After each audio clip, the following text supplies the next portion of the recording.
Salam sejahtera, salam Malaysia Madani. Nama saya Sintu, anak perempuan Liaya Rahman. Tajuk khusus saya adalah keberkesanan sekolah dan pengurusan berasaskan sekolah. Di sini saya telah buat satu kajian untuk mendapatkan pandangan guru berkenaan dengan faktor yang menghalang perubahan budaya sekolah dan juga kesan perubahan budaya sekolah terhadap pencapaian keseluruhan pelajar di sekolah. Guru merupakan sumber kepada keberkesanan pendidikan. Budaya sekolah ni mengalami perubahan mengikut perubahan semasa yang berlaku dalam sektor pendidikan seperti penggunaan ICT dalam kelas serta peranan guru besar, guru dan pelajar. Peranan budaya sekolah yang berupaya meningkatkan komitmen guru di sekolah. Di sini saya telah membuat temu bual kepada 2 orang guru yang berpengalaman mengajar yang relevan yang dapat mendedahkan mereka tentang aspek perubahan budaya sekolah. Guru pertama adalah Guru Cikgu Surendran, pengalaman mengajar selama 22 tahun, mengajar di Sekolah Kebangsaan Bandar Mentakap selama 11 tahun. Beliau merupakan seorang guru panitia matematik di SKBM. Guru seterusnya adalah Cikgu Kamaria, pengalaman mengajar selama 21 tahun sekarang mengajar di Sekolah Kebangsaan Bandar Mentakap selama 9 tahun. Beliau merupakan guru panitia bahasa Melayu di SKBM. Faktor pemilihan kedua-dua guru ini adalah berumur dalam lingkungan 45 hingga 50 tahun, pengalaman mengajar lebih 20 tahun, beliau memberikan pengalaman luas dalam pendidikan negara. Kedua-dua guru ini mempunyai komitmen dan kesungguhan dalam melaksanakan tugas dan tanggungjawab sebagai pendidik. Satu perkara yang sangat penting untuk dibudayakan dalam kalangan guru. Proses transkripsi membuat rakaman audio untuk menghasilkan transkripsi temu bual. Rakaman audio ni telah dilaksanakan dengan menggunakan telefon pintar disebabkan kemudahan untuk mengulang dengan rakaman audio tersebut agar dapat mengenal pasti dengan jelas tentang tema dan kod temu bual. Seterusnya, memahami transkripsi, membiasakan diri dengan keseluruhan temu bual. Ia membantu untuk mendengar semua atau sebahagian daripada rakaman audio yang telah dibuat. Pengekodan, melakukan pengekodan terhadap transkripsi temu bual. Pada peringkat ini pengekodan terbuka berlaku, iaitu pengekodan apa-apa sahaja yang mungkin relevan dari seberapa banyak persepsi berbeza yang mungkin.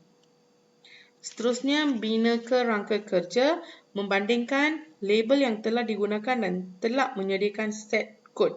Kod yang telah dikumpulkan bersama ke dalam kategori dan kemudiannya ditaksibkan dengan jelas. Ia membentuk rangka kerja yang berfungsi. Seterusnya, guna kerangka kerja, mengindeks transkrip berikutnya menggunakan kategori dan kod. Setiap kod ni biasanya diberikan nombor atau singkatan untuk mengecam dengan mudah. Seterusnya, mencarta data. Amparan ni digunakan untuk menjana matriks dan data dicarta ke dalam matriks. Carta ni melibatkan ringkasan data mengikut kategori daripada setiap transkrip. Akhirnya, tafsiran data, tema dan kod yang telah berjaya dikumpul dan dibentuk. Mengenal pasti jenis-jenis kod yang wujud pada setiap tema ni adalah untuk mengenal pasti secara jelas tentang tema yang boleh terdiri daripada beberapa kos. Contohnya, seperti tema persepsi guru yang mempunyai 5 subtema iaitu sikap dan tugas guru, kurikulum dan dasar pendidikan, kemudahan sekolah, pelajar dan ibu bapa serta kepimpinan pendidikan. Pengekodan, temu bual yang telah ditranskripsi telah dibaca sebanyak 3 hingga 4 kali untuk mencari idea atau elemen-elemen yang berkaitan dengan faktor halangan kepada perubahan budaya sekolah dan kesannya kepada prestasi pelajar. Dokumen yang dipilih ni untuk menyelidikkan melalui beberapa kali skema pengekodan. Transkripsi disusun dengan teliti dan data telah direkod dan disusun seperti data yang dikumpul tersusun. Seterusnya, penetapan tema. Okey, temanya digunakan sebanyak 2 tema, iaitu soalan temu bual. Tema pertama, apakah faktor yang menghalang perubahan budaya sekolah? Okay, temanya adalah kepimpinan guru besar, budaya semasa sekolah, sikap guru. Tema kedua, soalan temu bual, adakah perubahan budaya mempunyai pengaruh atau kesan ke atas prestasi pelajar secara keseluruhan? Temanya adalah gaya kepimpinan guru besar, komitmen guru, komitmen pelajar. Analisis daripada data kualitatif, faktor alangan perubahan budaya sekolah, kepimpinan seorang guru yang kurang berkesan. Kalau kita nak ubah budaya kerja di sekolah atau nak ubah dasar sekolah, guru besar perlu beri panduan, penerangan dan penjelasan supaya kita sebagai guru ni faham apa perubahan yang nak dibuat itu. Kalau guru besar tak explain detail, susah kita nak ikut perubahan.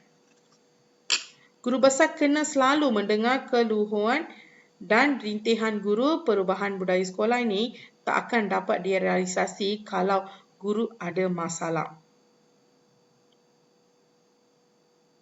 Analisis data kualitatif. Faktor seterusnya adalah alangan perubahan budaya sekolah. Budaya semasa sekolah. Ada guru yang tak sebati dengan budaya kerja lama. Bila ada perubahan yang nak implement di sekolah, guru itu susah yang buat atau susah nak adapt. Sikap guru ni semua terserah dengan sikap dan penerimaan guru. Kalau kita nak improve prestasi sekolah, kita sebagai pendidik kena akur dengan perlunya untuk berubah. Guru ni nak buat ubah budaya PDPC di sekolah di dalam kelas ni dengan menaik taraf fasiliti bilik darjah dan tambah kemudahan ICT. Kalaulah guru besar ni mampu buat macam ni, tak susah kita nak jayakan perubahan itu.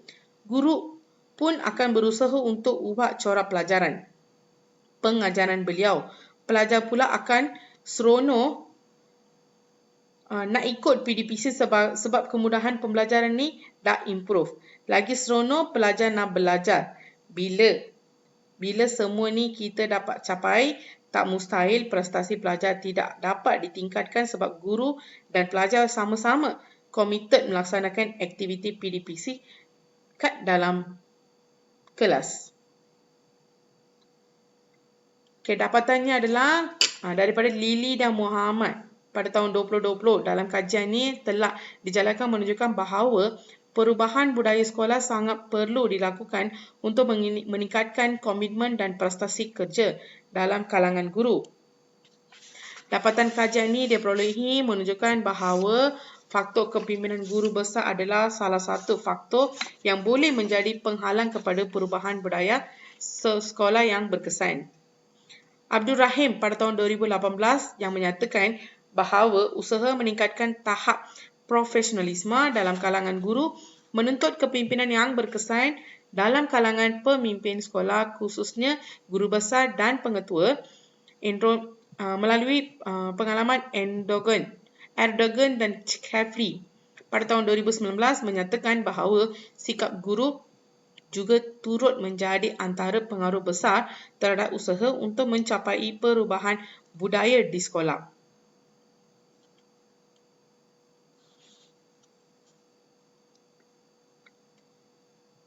Kesan perubahan budaya terhadap prestasi pelajar. Gaya kepimpinan guru besar. Kepimpinan guru besar yang baik dan berkesan ini perlu jadi keutamaan guru besar. Komitmen guru pula adalah PDPC di dalam kelas dengan menaik taraf fasiliti bilik darjah dan tambah kemudahan ICT. Manakala komitmen pelajar pula adalah kalau budaya pengajaran tradisional dapat dilihat ubah ke dalam arah pendigitalan, murid akan lebih seronok nak belajar. Dapatannya adalah kajian menunjukkan pengaruh perubahan budaya sekolah terhadap prestasi pelajar secara menyeluruh boleh dilihat melalui 3 komponen yang utama, iaitu keberkesanan gaya kepimpinan guru besar, peningkatan komitmen guru dan juga kesungguhan pelajar untuk memperbaiki prestasi akademik mereka. Robiah pada tahun 2019 menyatakan bahawa perubahan budaya sekolah yang berkesan akan meningkatkan komitmen dan kesungguhan guru besar untuk membawa perubahan yang lebih berkesan. ESAK pada tahun 2018 menyatakan bahawa perubahan budaya sekolah yang berkesan akan turut meningkatkan komitmen guru dan pelajar untuk menjayakan perubahan budaya yang dirancang. Kesimpulannya, alangkah yang wujud dan perubahan budaya sekolah perlu ditangani dengan keberkesan. Pemimpin sekolah khususnya guru besar dan pengetua perlu meningkatkan gaya kepimpinan berkesan yang dapat meningkatkan komitmen guru dan pelajar agar prestasi pelajar dapat ditingkatkan secara keseluruhan. Walau bagaimanapun, budaya sekolah di sekarang ini menunjukkan dengan pengajaran pembelajaran berdasarkan abad yang ke-21. Sekian, terima kasih.